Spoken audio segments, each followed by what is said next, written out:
देवताला धुले भएर दुपल्यो ती दुनियाँहरू का गाउँका लोक दुपल्यो ती दुनियाँहरू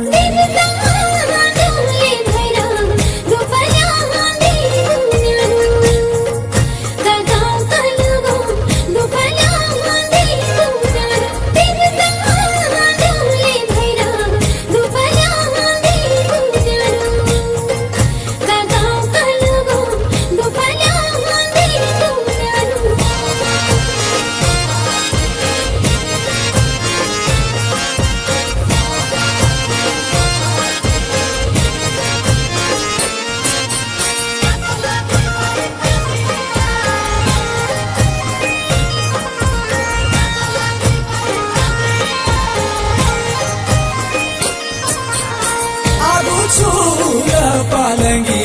पाछू ध्यानु की तांग ले रघुनाथा पाछू ध्यानु की तांग डाडू की ले मातुरा तेरा तो मासुगांग ले रघुनाथा तेरा तो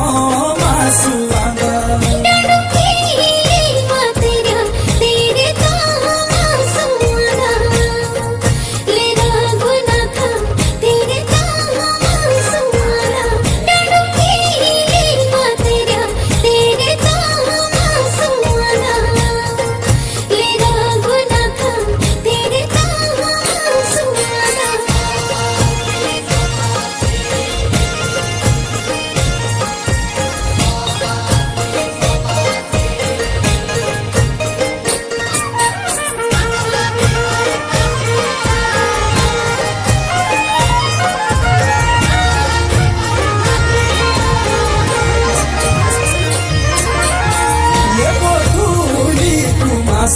लेपो धुली तुमासा कामासु देवा लेपो धुली तुमासा प्यारो बढी मन्दिर डागु पुगासा